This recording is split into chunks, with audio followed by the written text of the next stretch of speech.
right මේකේ මේ video එකේ මම කතා කරන්නේ මේ levels of wealth and your own wealth calculate කියලා topic එකක් දැම්මේ අපි අපේ wealth එක right අපේ තියෙන ධනය මේක එක එක levels තියෙනවානේ right ඒ levels හරියට identify කරගන්න ඕන ඒ level වල ඔයා කොතනද ඉන්නේ කියන එක හරි ඒ ඉන්න එකයි සහ තමන් සතු මේක හරියට calculate කරගන්නේ කොහොමද කියලා right මේක ගැන පොඩි ප්‍රසන්ටේෂන් එකක් කරන්න හිතන ඉතින් මේක ගොඩක් පර්සනල් ෆයිනෑන්ස් යන්නේ කැමති කට්ටිය පොඩ්ඩක් අහගෙන හිටියට පාඩු වෙන එකක් නෑ හරි දැන් රෝක් කියන අපි බෑන්ක්‍රප් මිනිස්සෙක් බෑන්ක්‍රප්ට් වෙනවා කියන්නේ රයිට් එතනින් එහාට යාට කිසිම දෙයක් කරගන්න බෑ රයිට් තමන්ගේ කෑම්බීම කරගන්න බෑ දැන් ඔය මේ තිබ්බ එකක් කොවිඩ් කාලේ ගොඩක් කට්ටිය බෑන්ක්‍රප්ට් වුණා බිස්නස් බෑන්ක්‍රප්ට් වුණා රයිට් සමහර කට්ටියගේ ජොබ්ස් නැති වුණා දැන් මේ ඉකොනොමික් මේක හිට් එකත් එක්ක ඒත් එක්කත් ගොඩක් කට්ටිය බෑන්ක්‍රප්ට් වෙලා ගියා. හරි? ඉතින් මේක තමයි තියෙන අන්තිම අඩිය. මේක අඩිය මේ කියන්නේ මෙතන තමන්ගේ ණය ටික ගෙවා ගන්න බෑ. තමන් ගෙදරට කන්න විදිහක් නැහැ. right? සම්පූර්ණයෙන්ම ශූන්‍ය තත්ත්වයට යනවා. හරි? hand to mouth situation එක කියනවා just manage your expenses. දැන් අපි ගත්තොත් මෙහෙම කිව්වට නිකන් අමනාප වෙන්න බෑ. දැන් ගොඩක් මේ ඉකොනොමික් සිටුේෂන් එකත් එක්ක ගවර්න්මන්ට් එකේ right normal job කරපු කට්ටිය ගවර්න්මන්ට් එකේ ඉඳලා හොරකම් කරන කට්ටිය නෙමෙයි normal job කරන කට්ටිය හරි අමාරුවෙන් යන්නේ right මොකද ඒගොල්ලොන්ගේ ඒ කියන්නේ salary එක limited කියන්නේ fixed right අමතරව දෙයක් කරගන්න බැරි කට්ටිය එතකොට හරි අමාරුවෙන් ඒගොල්ලෝ යන්නේ ගවර්න්මන්ට් විතරක් නෙවෙයි ගොඩක් ප්‍රයිවට් සෙක්ටර් එකක් right ගන්න පඩිය කන්න ඉවරයි right ඒ කාලත් නෙමෙයි නිකන් අමාරුවෙන් අපි අර කියන්නේ ලෙව කනවා කියන අන්න ඒ වගේ සිටුේෂන් හරි ඉතින් හුඟක් කට්ටිය රටේ ඉන්නේ ওই තැන සමහර කට්ටියට ඒක කරගන්න බෑ සමහරට එක වේලයින් එකයි හරි ඒතර ඒ කොට්ටාශයට අපි කියන hand to mouth situation එක කියලා හරි කාට ගිහිල්ලා ෆයිනෑන්ෂල් සිකියුරිටි එකක් තියෙන කට්ටියට මේගොල්ලොන්ට හොඳ ජොබ් එකක් තියෙනවා good stable ජොබ් එකක් තියෙනවා යම් ප්‍රමාණයක් සේව් කරගන්න පුළුවන් හරි එතකොට දැන් ප්‍රයිවට් සෙක්ටර් එකේ බැංක්ස් වල හරි එතකොට IT සෙක්ටර් එකත් යම් ප්‍රමාණයකට දැන් ඔය වගේ වෙන දැන් ටුවරිසම් කට්ටිය කියන්නකො දැන් මේවට මේගොල්ලෝගේ ජොබ් එක අපිට කියන්න පුළුවන් යම් ප්‍රමාණයක ස්ටේබල් right එතකොට මේගොල්ලොන්ට හම්බෙන ප්‍රමාණය මේ ඉකොනොමික් සිටුේෂන් එකේ වුණත් යම් ප්‍රමාණයක් සේව් කරගන්න පුළුවන් හරි මේකට ෆයිනෑන්ෂල් සිකියුරිටි කියනවා එතනින් එහාට ගිහිල්ලා ෆයිනෑන්ෂල් පීස් කියලා එන්නේ right දැන් මේ සිකියුරිටි ලෙවල් එකෙන් ගිහිල්ලා මෙතන එනකොට ඔයාගේ ණය ටික ගෙවල ඉවරයි. හවුසින් ලෝන් එක, කාර් ලෝන් එක මේවා ටික ගෙවල ඉවරයි. right এডুকেෂන් ලෝන් ටික ගෙවල ඉවරයි. අර ෆයිනෑන්ෂල් ස්ට්‍රෙස් එකක් නැහැ. ෆයිනෑන්ෂල් ස්ට්‍රෙස් එකක් නැහැ. මොකද ඩෙබ්ට් ෆ්‍රී වුණාම ෆයිනෑන්ෂල් ස්ට්‍රෙස් එකක් නැහැ. හොඳ ජොබ් එකක් තියෙනවා. හොඳ ඉන්කම් එකක් තියෙනවා. right කරියර් වයිස් එකෙත් ස්ට්‍රෙස් එකක් නැහැ. මොකද ඔයාගේ ජොබ් එක ඔයාට සිකියුරිටි. ඔයා කරියර් එකෙත් සෑහෙන ප්‍රමාණයක් ගිහිල්ලා එකන තමන් ඉන්න වයස අනුව කරිය එක සෑහන් ලෙවල් එකට ඉන්නවා. අපි හිතමු දැන් 35 40 ලෙවල් එකේ ඉන්නකොට මැනේජර් සීනියර් මැනේජර් වගේ ලෙවල් එකකට එන්න ඕනේ මේ පැත්තේ. right? දැන් ඉන්ජිනියර් ලෙවල් එකේ යනවනේ ඒ වගේ ප්‍රමාණයකට. ඒතකොට මේක තමයි ෆයිනෑන්ෂල් පීස් කියන්නේ. right? දැන් මුඟක් කට්ටිය යම් ප්‍රමාණයක් මෙතනට ඇවිල්ලා ඉන්නවා. හරි? ෆයිනෑන්ෂල් පීස් කියන සිටුේෂන් එකට. ෆයිනෑන්ෂල් ෆ්‍රීඩම් කියන ලෙවල් එකට ඔයා දැන් අර කලින් සිටුේෂන් ඉද ෆයිනෑන්ෂල් පීස් එකේ ඉඳන් රයිට් ඔයා ඩෙබ්ට් ලෙවල් වගේ ඩෙබ්ට් ෆ්‍රී ලෙවල් එකට ඇවිල්ලා ඔයාට සෑහෙන ඇකියුමුලේට් කරගත්ත සේවිංග්ස් තියෙනවා රයිට් ඔයාගේ මේ වියදම් මැනේජ් කරගන්න හරි මෙතනදී ඔයාට හිතන්න පුළුවන් රයිට් මේ වෙලාවේදී ඔයාට සිටුේෂන් එක ගන්න පුළුවන් හරි දැන් මට රිටයර් වෙන්න පුළුවන්ද බැයිද කියන සිටුේෂන් එකට ඔයා ඇවිල්ලා can decide whether leave the job or not ඒ කියන්නේ ඔයාගේ ඕන් මේක පටන් ගන්න ඕන් බිස්නස් එක පටන් ගන්න එහෙම නැත්නම් ඔයා සයිඩ් හැසල් එකක් වගේ තියාන ආපු ජොබ් එකක් සයිඩ් ඉන්කම් එකක් තියෙනවා ඒක යම් ප්‍රමාණයක ග්‍රෝ වෙලා රයිට් දැන් ඔයාගේ ෆුල් ටයිම් ජොබ් එකෙන් ඔයාට අයින් වෙන්න පුළුවන් ලෙවල් එක හරි ඊට පස්සේ ඔයා enough capital එකක් ඔයා save කරගලා තියෙනද ඒ level එකෙන් ඔයාට දැන් ඔයාට ඔයාගේ monthly expenses cover කරගන්න පුළුවන්. ආය ඔයා full time job එකක් ආය යටතත් වැඩ කරන්න ඕනේ නැහැ. right cash flow එකක් යම් ප්‍රමාණයකට හදාගෙන තියෙනවා. right financial independence කියන්නේ මෙන්න මේ වෙලාවේ ඔයාගේ job එකෙන් අයින් වෙනවා. right ඔයා normal 8 to 5 job එකක් කරන කෙනෙක් නෙමෙයි. ඔයා කියන්නේ ඔයාගේ career එකක් ගැන ඔයා හිතනවා job එකෙන් සම්පූර්ණයෙන්ම අයින් වෙලා. ඔයා අර ඉන්වෙස්ට් කරපු කෑෂ් තියෙනවා. right ඔයා ඉන්වෙස්ට් කරපු ඇසෙට්ස් තියෙනවා. ඒ ඇසෙට්ස් වලින් ඔයාට කෑෂ් ජෙනරේට් වෙලා එනවා.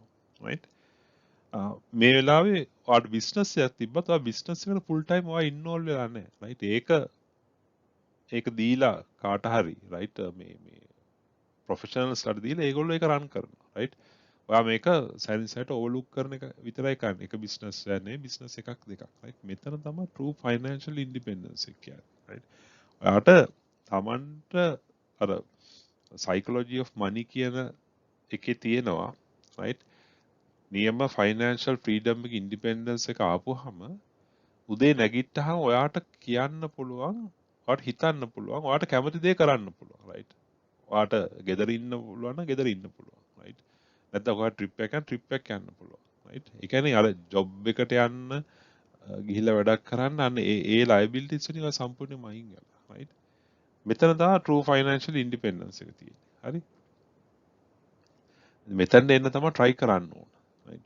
ඉතින් එහා level අපිට සමහර හුඟක් කට හිතන්න අමාරුයි මුලින් ඉඳන්ම business එක පටන් ගත්තේ නැත්තම්. right?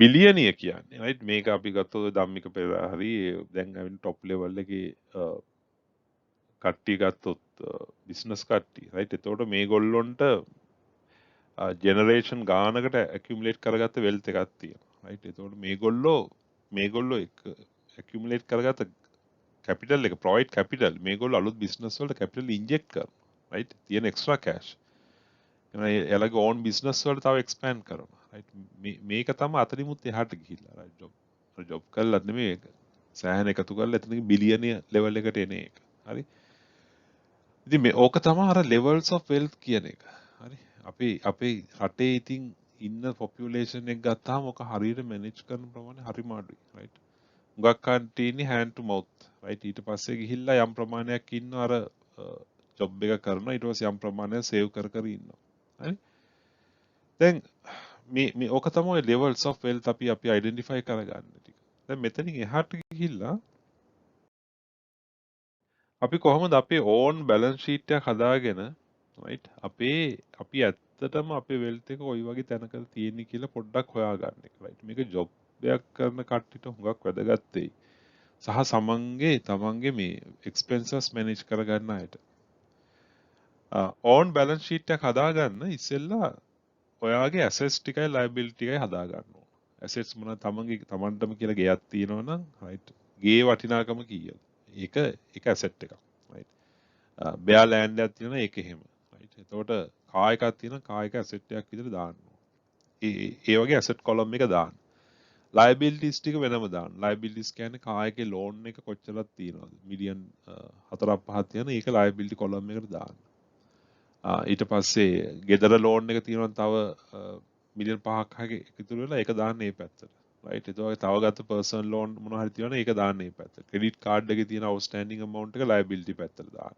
හරි අන්න ඒ වගේ ඊට අමතරව තමන්ට assets තියෙනවා නම් තමන්ගේ fixed deposit තියෙනවා ඒවා asset පැත්තට යන්න ඕන තමන්ගේ shares තියෙනවා නම් ඒවා asset පැත්තට යන්න ඕන right ඊට පස්සේ identify කරගන්න ඔයාගේ current assets මොනවද current liabilities මොනවද කියන එක right current assets කියන්නේ ඔයාට ඉක්මනට liquidate කරන්න පුළුවන් ඒවා. තමන්ගේ ගේ කියන එක ඒක long term asset එක. ඒක ඉක්මනට අපිට ඕන වෙලාවට අපිට sell කරගන්න බෑනේ. හැබැයි ඔයාගේ bare land එකත් එහෙමයි right. තාම මොකක් හරි වෙන property එකක් තියෙනවා ඒවා ඉක්මනට liquidate කරන්න බෑ අපිට ඕන වෙලාවට. හැබැයි අපි ගාව තියෙන cash තියෙනවා cash ඕන වෙලාවක ගන්න පුළුවන් right. stocks ඕන වෙලාවක sell කරලා ගන්න පුළුවන්. හරි තව bonds තියෙනවා sell කරලා ගන්න පුළුවන්. හරි ඒවා current assets current liabilities කියන්නේ මේ immediately right within one year right ඔයාගේ monthly installments ටික current liabilities monthly amount එක හරි අන්න ඒවා ටික එතකොට ඒවා current liabilities එතකොට ඔයාගේ stocks අරන් තියෙන loan එකක් දාලා මොකක් හරි margin දාලා ඒවා current liabilities. මේවා බලලා ඔයාගේ බලන්න define net current assets එක බලන්න. ඔය current assets වලින් current liabilities අඩු කරලා net current assets එක හොයාගන්න. කොච්චරක් තියෙනවද? ඊට පස්සේ බලන්න ඔයාගේ monthly expenses කොච්චර යනවද කියන එක. ඒක අනිවාර්යෙන් හොයන්න ඕනේ. ඒ කියන්නේ monthly expenses කියන්නේ family එකේ කට්ටියට right කන්න බොන්න කොච්චර right groceries වලට කොච්චර යනවද utility bills කොච්චර යනවද tuition fees වලට කොච්චර යනවද right own expenses කොච්චර යනවද මේවා තමයි monthly but මම කියන්නේ extra වියදම් නෙමෙයි wants නෙමෙයි කියන්නේ trips යන ඒවා අයින් කරලා minimum bare amount එකක් අපිට life එකේ යන්න පුළුවන් ගාණ කීයද right දැන් අර current assets වලින් ඔය current liability එක මේ ඔයාගේ monthly expenses එක බෙදන්න. ඒක තමයි your buffer එක. හරි? ඕක තමයි හරිම wealth එක. right? අපි කොච්චර සල්ලි හෙව්වත් වැඩන්නේ හරි buffer එකක් නැත්තම්. ඔය buffer එක අඩුම ගානේ මාස 6කටවත් තියෙනවා. අඩුම මං කියන්නේ. right? ඒක මාස 6කට තිබ්බොත් හදිස්සි job එක නැති වුණා. right? job එකක් හොයාගන්න time එකක් තියෙනවා. right? බිස්නස් එකක් කරන එක්කෙනෙකුට නම් මේ බෆර් එක තියෙන්න ඕන අඩුම ගානේ අවුරුද්දක් එකමාරක් යනකම්. මොකද බිස්නස් එකක් වැටුනොත් තව බිස්නස් එකක් බිල්ඩ් අප් කරගන්න කාලයක් යනවා. හරි? එතකොට ලයිෆ් එකේ ඒජ් එකත් එක්ක මේ බෆර් එක වැඩි වෙන්න ඕන. අවුරුදු 45ක් 50ක් වෙනකොට මේ බෆර් එක අවුරුදු 2-3ක්වත් තියෙන්න ඕන. මම නම් කියන්නේ. මොකද 50ක් වෙලා හරි ජොබ් එකක් හොයාගන්න අමාරුයි. රයිට්? වයසත් එක්ක ජොබ් එකක් හොයාගන්න අමාරුයි. ලංකාවේ හැටියට. එතකොට මේ වයස වැඩි වෙන්න මේ බෆර් amount එකත් වැඩි වෙන්න ඕන. ගොඩක් කට්ටියට වෙලා තියෙන මේ බෆර් එක අඩුම ගානේ මාසයක්වත් නෑ. right? අර hand to mouth යනවා expenses හදා ගන්නවා. ඔයා සමහර ලක්ෂයක් හොයන එකන right? ගේ බෆර් එක තියෙන මාස 7-8කට. ලක්ෂ 2ක් හොයන එකනගේ බෆර් එක මාසයයි. හරි? ඇත්තටම අර ලක්ෂයක් හොයන එකනගේ වෙල්ත් එක වැඩි අර ලක්ෂ 2ක් හොයන එකකට වඩා. right? ඔතන බලන්න ඕන තමන්ගේ monthly expenses minimum amount cover කරගන්න තව buffer එකක් අපි ඒ වගේ times කොච්චර buffer එකක් තියෙනවද කියන එක. හරි. මේක වැඩි කරගන්න තරමට අර wealth level එකෙන් ඔයා උඩට යනවා. right? මාස අවුරුදු 2-3ක buffer එකක් තියෙනවා කියන්නේ කිසි ප්‍රශ්නයක් නැහැ. ඔක අවුරුදු 10ක විතර buffer එකක් හැදුනා කියන්නේ ඉතින් fully independence. life එකේ ඉතින් ටික retirement එකක් ගැන හිතන්න පුළුවන්. හරි? right මං හිතනවා මේ knowledge එක වැදගත් වෙන්න ඇති කියලා. හරි බොහොම ස්තුතියි.